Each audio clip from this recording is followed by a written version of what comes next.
we were doing some interviewing, but so was he. So I want to thank him for the trust that he's placed in me and the opportunity to be a part of this. I think that we are in a transition, and we're trying to create something new and something better. And I appreciate his trust that I can be a part of that transition and help make that better. The second thing is Coach Brown, and thanking him and having the vision. I had a very narrow lane, and those of you that were around, that lane was a difficult lane for me to stay in. But because it was so important to Coach that we followed the rules, he was able to, we built a relationship, but he was also able to have some vision out ahead to know that the relationships were built on the right things, and that I was going to be able to bring some new things to the players that can help us all be better. I think that from an experience standpoint, being able to help the staff where I could, all of those suggestions that I made a year ago, they could take them or leave them. Now I've got a chance, because I'm really one of the guys, that I can continue to hammer things if I need to hammer them. So, but I've got a ton of respect for what Coach Collins has done in his career, and I've got I'm really enthusiastic about what we're going to do together going forward. So, I was just sitting back there, and I'm a little bit of a words that work guy. So I'm thinking about the things that really apply to me specifically and me personally. I'm excited, right? I'm determined, I'm focused, I'm honored, and I'm aligned. And I think that word alignment is really important. And the thing about all that stuff is I could take the word I out of it, in front of it, and replace it with the word we, because in our time that we've spent, that's been our goal, right? Is to make sure that we're aligned and that everybody's pulling the rope the same direction. And I think that we are that way. When I was here in front of you last time, we talked about things that were important to me, and getting our best players doing what they do best most often is the best way for us to play better defense. And it was really apparent within the first 15 minutes of our talk with Coach Collins that he was of the same mindset, right? We don't need to have guys that are our best pass rushers in coverage. We don't need to have guys that can't cover a 6'4" wide receiver covering a 6'4" wide receiver. And that's important to him, that we find those things that our guys can do and focus on those instead of blaming them for the things they can't do. And that's not to say that was our way before, but I know it's a really high priority to him to find the things that our guys can do, and let's do those things more. Okay, so all that being said, if there's any questions, I'm here to answer them. Yes, sir. Coach, first thing Collins mentioned was defensive line. Yep. You've been around them a lot. Yep. What did you see from the time you got here last year to now as far as growth there in the season, and what kind of are your expectations going forward? Well, the one thing that, and Coach Brown mentioned it, what a great job Tim had done recruiting that room here. There's a bunch of really good players in that room. When I was at Missouri, I didn't feel the same way top to bottom with that roster of defensive players. I did it one year at Missouri in 2018. I was an analyst. So I know we've got guys that physically can do all the things we're asking them to do at those positions, right? It doesn't matter if you're talking about either edge player, right? Those Dez Evanses versus those Kamen Ruckers, right? Or you're talking about either inside position, the Kevin Hesters and the Travis Shaws and those guys. We've got plenty of guys that can physically do it. Now what we've got to do is we've got to figure out what the best way is to use their dominant traits in situations that they can help us win games. Can they all go out there and be great grunts down in and down out? Sure.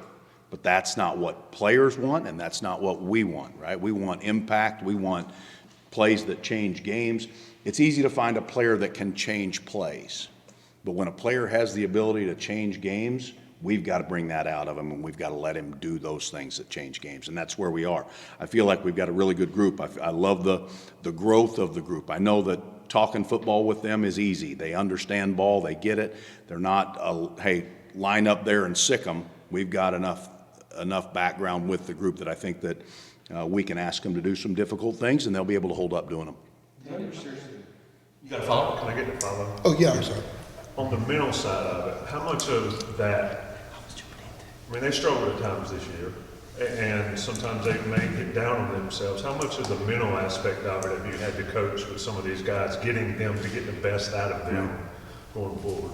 Well, I think that we've got there's a thing across all football at all levels, right? That celebration or that being down doesn't last very long, right? Because this world moves quick, it moves fast. We've got about 15 minutes to worry about it, and then we're on to the next one. So we didn't have a lot where those guys would get here on, Sunday afternoon. Once we put that film to bed, that was over and we were done, we were moved on. Yeah, they all want to be great, and they all want to do better, and they all want to help their teammates win. So being able to get to those guys early enough in the week and point out the things that they did that we can build on, that's a critical part of it. And I think that was a strength of what we did with our staff. We were able to move on quickly.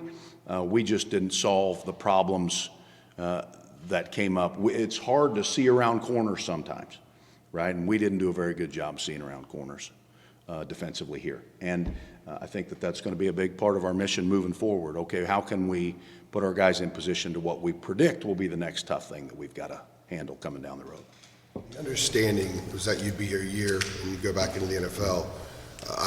I would imagine there were some opportunities, but they announced that you'd taken the D-line job a week before the chaos in the NFL opened. It was also before defensive coordinator was announced. How much did you know the idea that Collins would probably be your boss, or did you not know at all and you took this job based on what? Yeah, I had no idea. I had no idea. So the thing went down with Tim and I on the same day. I had very little indication of what may or may not happen. I knew that as I was driving back here from Atlanta, I got to go home over the New Year. So I was home over the New Year and spent some time with my wife and our two sons. I was driving back. I was 15 minutes off campus, and Coach Brown called. Said he had just let Tim go and wanted to know if I was interested, and if I was, would I be committed? And I said yes to both. I am interested and I am committed. So I had no idea who the coordinator was going to be. I just knew that the head football coach at the University of North Carolina wanted me to be a part of something special that he wanted me to help him get to where we're trying to get to.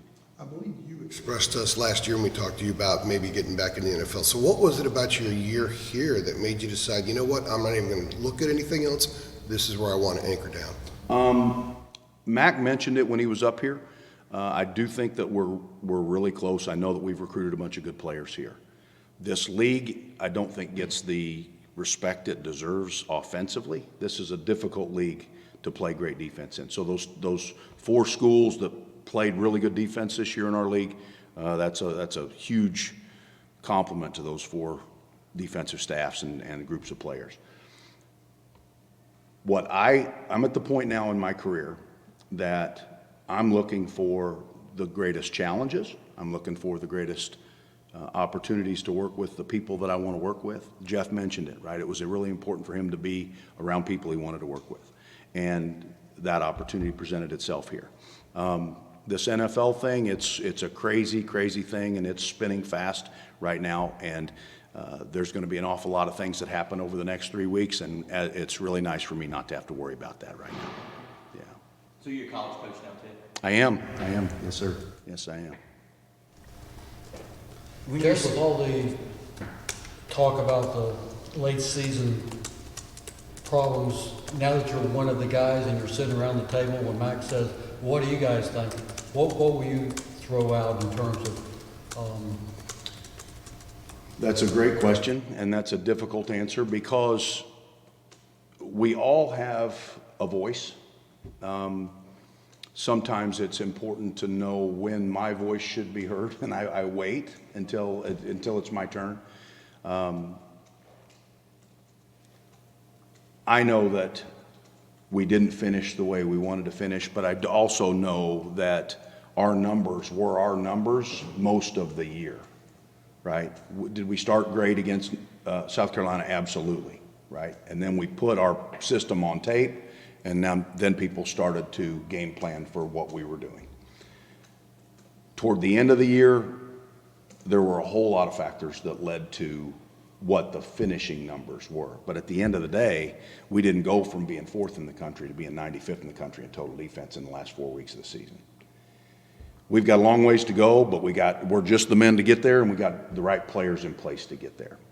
I'm not going to look back at any of that stuff. I'm going to look forward and how I can help Coach Collins make help Coach Collins make his vision come to life.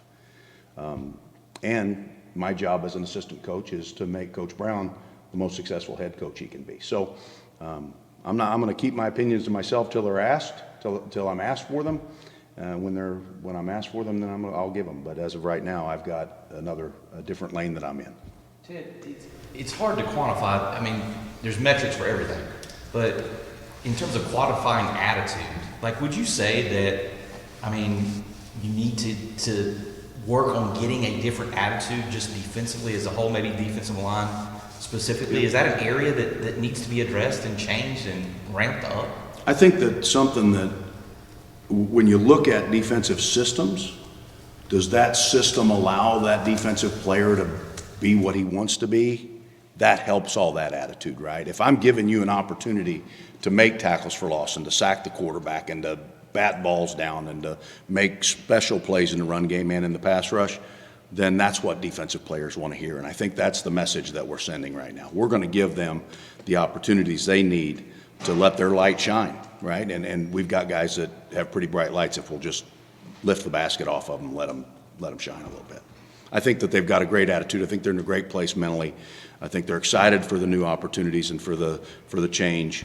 And that's not directly or indirectly a reflection of what happened here before. We're all eyes forward looking for that next opportunity to be better. So when you're spending that year as an analyst, and I know you were at another school before, there were a lot of limitations. You mentioned the narrow road that you were on. Yeah. A lot of limitations. Were there so many times where you just wish that you could get in there and grab a kid and show them maybe this is how you get off the snap or get your butt down, whatever? And do you have like a massive catalog of things that you want to identify with each of these guys to go through right now? There are things for each player that I think that we can improve on that'll happen rapidly. The beauty of my relationship with our entire defensive staff is what I saw, I was able to communicate to those guys, and they all were way into, especially the little things that I suggested. Tim was great. If I needed to get something to Tim, hey, Tim, next time you see this, think of it this way, especially when you're talking about what the nose tackle does in this call or in this situation, boy's right on it. And so that's not going to be a big change because a lot of the things that I did bring up, they were just about sound football and about doing what's best for the guy. It will be different, and my hope is that it will be better from a communication standpoint, from a technique standpoint, and from all those things, not because what we were doing was incorrect, but because now what we can do is we can merge what we're doing with what the system asks us to do. So I'm encouraged, I'm determined, I'm excited about the new opportunities for our guys. Ted, I wanted to ask you as well, if you've had a chance to kind of address the defensive line group as a whole, like whether meeting with them, I don't know, in person, virtually, whatever. Just like kind of have you had a chance to talk with them, and if so, what kind of was your message to those guys? We met the same Tuesday night that Coach Collins had a unit meeting. We had a position meeting, and as of right now, that's the defensive line and the outside linebackers. We all met together. That's going to be something that's a little bit fluid moving forward about where those guys are going to be on a daily basis, especially the outside linebackers. That's been my background in the NFL for the last 16 years. I came into this business as a defensive line coach years ago. So right now that merging of a little bit of the technique in those two position groups makes all the sense in the world. The meeting itself was about relationships. It was about truth and trust. It was about my vision and aligning with their vision for themselves. And it was an encouraging meeting. I think the guys are excited for the change. So Jeff, I'm so sorry, Ted. Ted, does that mean you have to figure out if Rucker is a DN or an outside linebacker? Dez Evans is that what you mean? Like, because I guess you're eliminating the jack. Not necessarily, no. We're still going to have the position group because that group, that's a little bit of a hybrid position, and he does different things than Dez Evans would do. But at the end of the day, we've got 15 minutes of individual on a Tuesday, and in that 15 minutes, how am I going to coach the nose and taking on a double team and also coach the sandbacker playing quarter flat? We're going to have to, that's the fluid part of it, right? It's going to be what's the best way we can use our resources from a coaching standpoint to make sure everybody's on the right page and moving in the right direction from a technique standpoint. I've stood in front of larger groups than defensive line guys and outside linebackers combined, so that's not a problem. We've got plenty of resources to get everything coached that we need to get coached, but from a fine detail standpoint, that's the part that's in a little bit of flux. Though we still will have guys that do a variety of things, right? Dez does a variety of things. Cayman Rucker does a little bit different variety. So yeah, it's we're excited for the change and for the transition, and we'll find out what the best way is to get those guys the work they need so we can play really well on Saturdays. Ted, hypothetical, if this team is not as tough and nasty as you want it to be, how do you teach toughness and how do you make it contagious through the rest of the team? Well, I think that you have to point it out. When you see it on tape, you have to point it out, and you have to praise those guys that show that. I think that you also have to point it out when they need to make an improvement in that area, right? When I ask a player how good he wants to be, if he tells me he wants to be the best, and I put the pointer on him in the meeting room, and I say, hey man, the best guy doesn't practice like this. I need you to be tougher in this situation against this double team or against this down block kick out. And if they're of the same mindset, they'll buy right in, and if not, it'll be a long, challenging relationship. But I know this: all of our guys are willing. Every one of our guys is. You can't play at this level if you're not tough, physically tough. But I think that overall, mindset-wise, you'd love to see the whole thing reflect that toughness, right? And I think that's why Coach Collins and I are here. Since you mentioned Dez Evans, he's using his COVID year come back for a fifth year. Do you look at him maybe still as a bit of untapped potential because he's got such a high ceiling? And is there an element of excitement for you to have the opportunity now to directly tap that potential over the next 9 months? For sure. I think we know what Dez Evans is now. I think we know exactly what he is.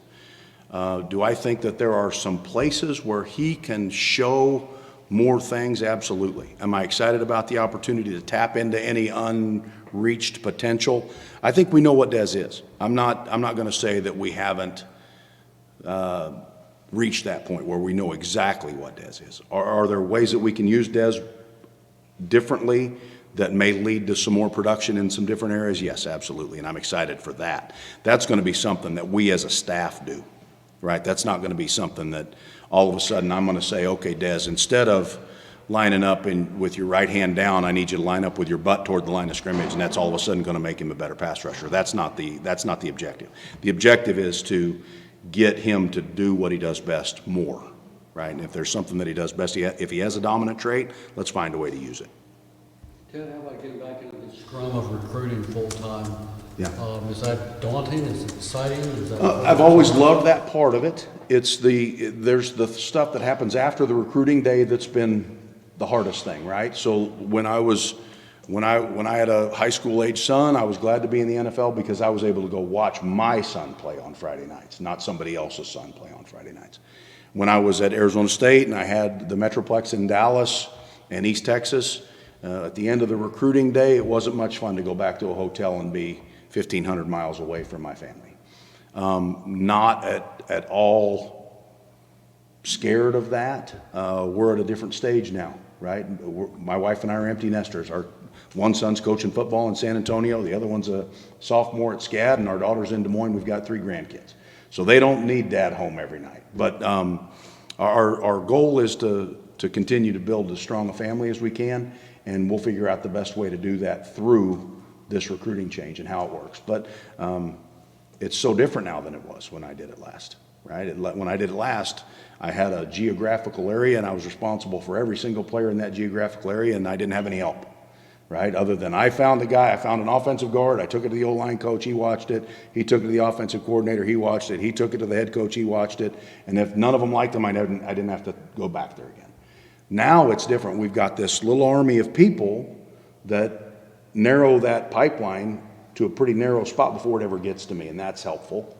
So it's a different thing now. And now with all the other stuff that Mac talked about that's way above my pay grade, the NIL and all of that transfer, all that mess, that's somebody else's responsibility. My responsibility is to make sure that I know my area, that I get the right players in front of the right coaches, and that we're able to build our roster into a competitive roster at all positions. I'm not at all nervous or scared of that. I think I understand what that is. Ted, with your relationship with Gene, it seems like you guys have been friends for a long time, and your conversations between you two brought you here. And I mean this question with respect, like, as last year was getting toward the end, did you sense frustration from him about things just not working out, with the defense's performance? Did you guys talk about that? There was frustration for all of us. I never felt Gene take his foot off the gas. I know that it was really, really important to him all the way through until it said 0-0-0 on the clock at the bowl game. I never felt any frustration with him. I never felt that he was already making plans for beyond the season. I had never had any of that feeling, because that's the professional that Gene Chizik is, right? He's a great pro, if nothing else, right? He worked his tail off to try to help us be successful, and ton of respect for him. My relationship with Coach was, we talked about this last time, it was love at first sight. It wasn't, I hadn't known Gene for 35 years. This was one of those deals where I met Gene and we aligned from a football standpoint immediately, and we were able to move right into really valuable conversations. I wish him and John nothing but the best, and I know that he deserves it and he's earned it. I wanted to ask you real quick, just about, some of the returning the guys that are coming in. You obviously talked about, finding things that, they do well to kind of for them take a next step. But having so many guys, especially on that defensive line returning, how, kind of helpful is that for a defense that obviously is getting a new, coordinator and things like that? Just kind of how helpful is it to have some of those same guys on that defensive line? I think we have a real clear picture of what they can do, right? And then we build the system that allows us to use those skills the best way. That's a huge advantage, right? It's a huge advantage. Now, again, credit to Tim for bringing those guys in here. Those are really good players, and he recruited every one of them. But knowing that we've got that base, that foundation, everything starts there. You heard Coach. It's the most important thing when Coach Collins talked about what position group did he look at first? Do we have a defensive line that can be successful in this system? And he said, absolutely we do, and I believe that wholeheartedly. We do have guys with different skill sets, which is really encouraging, right? We've got some guys that are going to be better on third down than they are on first and second down. We've got some guys that are going to be better against big people than they are against the passing game. So I think we've got a great place to start and a great place to build from. And those guys, they all love ball, so they're going to do whatever we need them to do to help us all be better. It's not a technical term, but did you all get pushed around too much at the end of the year, do you think, up front, Ted?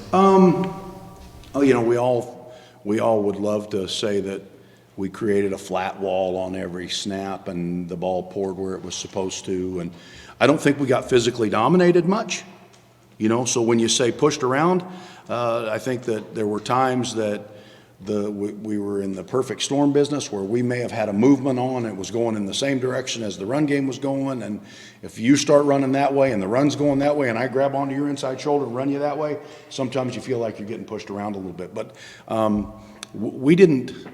don't think we got physically dominated very often. I think that there were times that simply doing our job got us a little sideways because of the job we were asked to do.